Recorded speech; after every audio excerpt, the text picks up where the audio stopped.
नमस्कार दोस्तों, स्वागत है आपका द पॉलिटिकल टेस्ट में और मैं हूं अजय सिन्हा। दोस्तों, उत्तर प्रदेश में लोकसभा चुनाव की बात करें तो बीजेपी का प्रदर्शन बेहद खराब रहा। यानी आधे सीटों पर जो 2019 में बीजेपी को लोकसभा में सीटें मिली थी, आधी सीटों पर बीजेपी आ गई। वहीं बीएसपी का प्रदर्शन भी बेहद खराब रहा क्योंकि 10 सीटों से बीएसपी 0 सीट पर आ गई।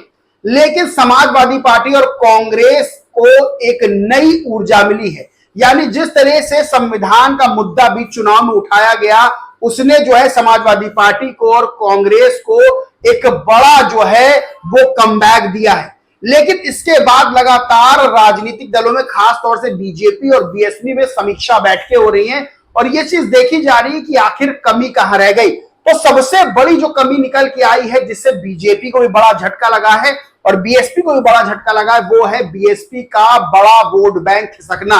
यानी बीएसपी का बड़ा वोट बैंक, जो बहुजन वोट बैंक था, दलित वोट बैंक था, लगभग 90 लाख करीब वोट टूटकर जो है वो इंडी अलायंस को मिले हैं।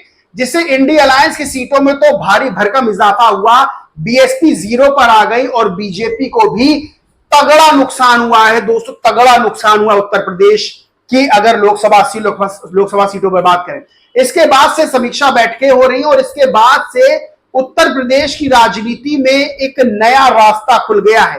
रास्ता यह खुल गया है कि अब 2027 को लेकर सीधे तौर पर रणनीति बनाई जा रही है। इंडिया अलायंस की तरफ से साफ है कि कांग्रेस और समाजवादी पार्टी मिलकर चुनाव लड़ेगी। कांग्रेस की तरफ से बात सामने आ गई है कि जो उत्तर प्रदेश का विधानसभा चुनाव 2027 में होगा वो समाजवादी पार्टी से मिलकर लड़ा जाएगा। वहीं जिस तरह से पश्चिमी यूपी में नगीना सीट पर चंद्रशेखर आजाद जो है वो सांसदी का चुनाव जीत गए, उसके बाद ये माना जा रहा है कि वो भी ताल ठोकेंगे अपने जो है प्रत्याशियों को लेकर विधानसभा चुनाव 2027 में। और यह भी माना जा रहा है कि अखिलेश यादव और राहुल गांधी के करीब आ सकते हैं, यानी इंडिया अलायंस में के साथ मिलकर वो चुनाव लड़ सकते हैं और बड़ा दलित वोट बैंक जो है फिर टूटेगा और बीएसपी को नुकसान होगा। लेकिन अब बीएसपी और बीजेपी की तरफ से एक बड़ी रणनीति बनाई जा रही है। दरअसल बात यह है कि बीजेपी को पता है कि बीएसपी जो है बहुत मजबूत पार्टी है। यानी आज भी बीएसपी सुप्रीमो मायावती बड़ी नेता है बहुजनों की, खास तौर से उनका वोट वर्ग, दलित वोट वर्ग, जाटा वोट वर्ग, वो उनके साथ लगा रहता है।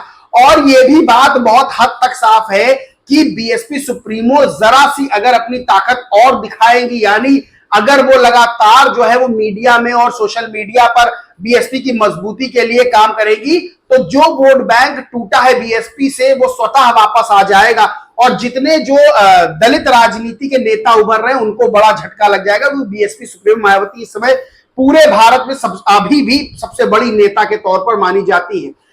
सबसे बड़ी बात है कि बीजेपी को पता है बीएसपी की ताकत, बीएसपी सुप्रीमो मायावती के चेहरे की ताकत। इसलिए बीजेपी, आप सबने देखा होगा कि लोकसभा चुनाव में बीजेपी ने बीएसपी पर बहुत ज्यादा जुबानी हमला नहीं किया, क्योंकि उनको पता था कि अगर बीएसपी सुप्रीमो मायावती के खिलाफ बोला जाएगा, बहुत बयानबाजी की जाएगी, तो जो दलित वोट बैंक है वो टूटेगा, बीजेपी से नाराज होगा और वो बीएसपी को या किसी अन्य दल को मिल सकता है। लेकिन संविधान के मुद्दे ने पूरा गेम बदल दिया उत्तर प्रदेश की राजनीति में और बीजेपी और बीएसपी दोनों ही इस मुद्दे को समझ भी नहीं पाई, उसकी काट भी नहीं कर पाई। हुआ ये कि बीएसपी का बड़ा वोट बैंक वो समाजवादी पार्टी और कांग्रेस को मिला है। लेकिन अब बीजेपी ये बात समझती है कि बीएसपी के कमजोर होने से ही इंडिया अलायंस मजबूत हुआ है। यानी बीजेपी जो अपना चुनाव लड़ रही थी वो लड़ रही थी, लेकिन बीएसपी का कमजोर होना इंडिया अलायंस को एक बड़ी ताकत दे गया। अब ये माना जा रहा है, ये चीज के अनुमान लगाए जा रहे हैं कि अब बीजेपी जो है वो बीएसपी को अपने साथ ला सकती, यानी अब जो है वो बीएसपी एक ऐसी उत्तर प्रदेश में ताकत बन गई है कि अगर वो कमजोर रही तो इंडिया अलायंस मजबूत होगा और बीजेपी 2027 में बड़ी हार की ओर जाएगी। और अगर बीएसपी को साथ लेकर या बीएसपी को किसी भी तरह से मजबूती मिलती है तो उसका सीधा फायदा बीजेपी को जाएगा और इंडिया अलायंस को नुकसान जाएगा। क्योंकि अगर बीएसपी मजबूत नहीं होती है तो जहां इंडिया अलायंस को फायदा होगा, वहीं चंद्रशेखर आजाद जैसे जो नेता दलित राजनीति में उभर रहे हैं, बहुत तेजी से सांसद ही बन गए, वो पूरा पूरा बीएसपी की कमजोरी का फायदा उठाएंगे। तो अब ये माना जा रहा है कि बीजेपी जो है वो बीएसपी को साथ ला सकती है, यानी गठबंधन हो सकता है। ये अंदर खाने एक अनुमान लगाया जा रहा है, और जो मुझे भी लगता है कि अगर ऐसा होता है उत्तर प्रदेश के अंदर, यानी बीजेपी बीएसपी को साथ लाती है, गठबंधन होता है, तो इंडी अलायंस को सियासी तौर पर धराशायी किया जा सकता है। और जो नेता जो है दलित राजनीति में उभर रहे हैं उनको भी तगड़ा झटका दिया जा सकता है। सही बात तो यह है कि बीजेपी की मजबूती तभी है जब बीएसपी मजबूत होकर सामने आए, और 2027 के लिए यह चुनाव बहुत अहम माना जा रहा है। 2027 के लिए माना जा रहा है कि ऐसा हो सकता है कि बीएसपी सुप्रीमो मायावती को सीएम पद का चेहरा, यानी मुख्यमंत्री पद का चेहरा घोषित किया जाए गठबंधन की तरफ से, अगर गठबंधन होता है। क्योंकि एक बड़ा मैसेज ये जाएगा 2029 के लिए भी, ये मैसेज जाएगा आगे के लिए कि उत्तर प्रदेश में बीएसपी सुप्रीमो मायावती को जो है वो मुख्यमंत्री बनाया गया।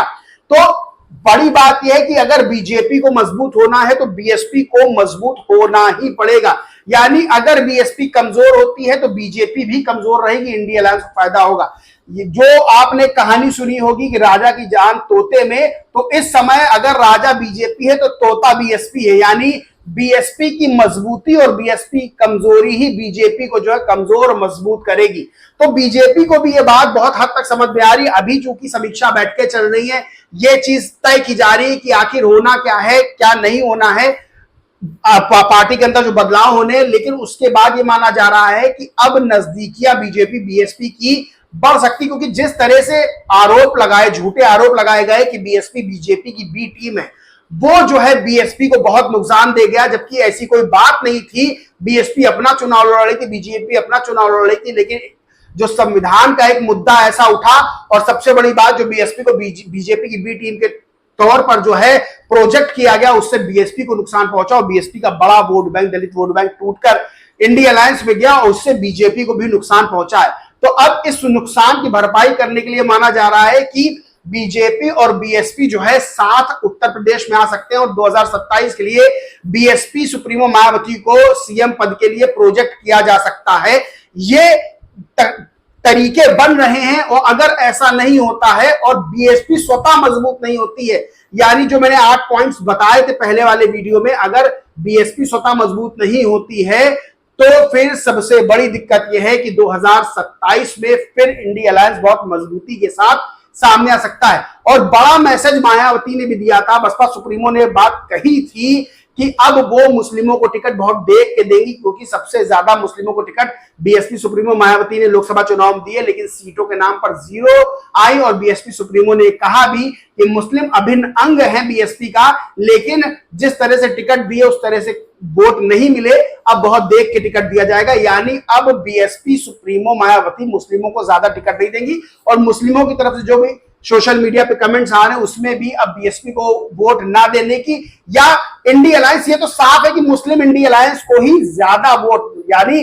90% से ज्यादा वोट इंडिया अलायंस हो गया है। तो ये बात साफ हो चुकी है कि अगर बीएसपी सुप्रीमो टिकट देती भी है तो उसका फायदा नहीं मिलेगा, और बीजेपी तो टिकट देती ही नहीं है मुस्लिमों को। तो साफ तौर पर है कि बीजेपी और बीएसपी अब एक ही ट्रैक पर जाते हुए नजर आ रहे हैं, और बीजेपी जो है वो बीएसपी की मजबूती चाहती, क्योंकि बीएसपी मजबूत होगी तो वो अपने लिए तो मजबूत होगी, उससे बीजेपी को भी फायदा पहुंचेगा, और जो वोट बैंक, बड़ा वोट बैंक है बीएसपी का जो टूट गया है, वो बीएसपी की ओर जाएगा। बाकी इस पूरे मामले पर आप क्या मानते हैं, क्या कहते हैं, कमेंट करके जरूर बताएं। वीडियो अच्छा लगा हो तो जो है लाइक करें, खूब शेयर करें, और चैनल को सब्सक्राइब नहीं किया तो सब्सक्राइब करके बेल आइकन जरूर दबा लें। जय हिंद, जय भारत।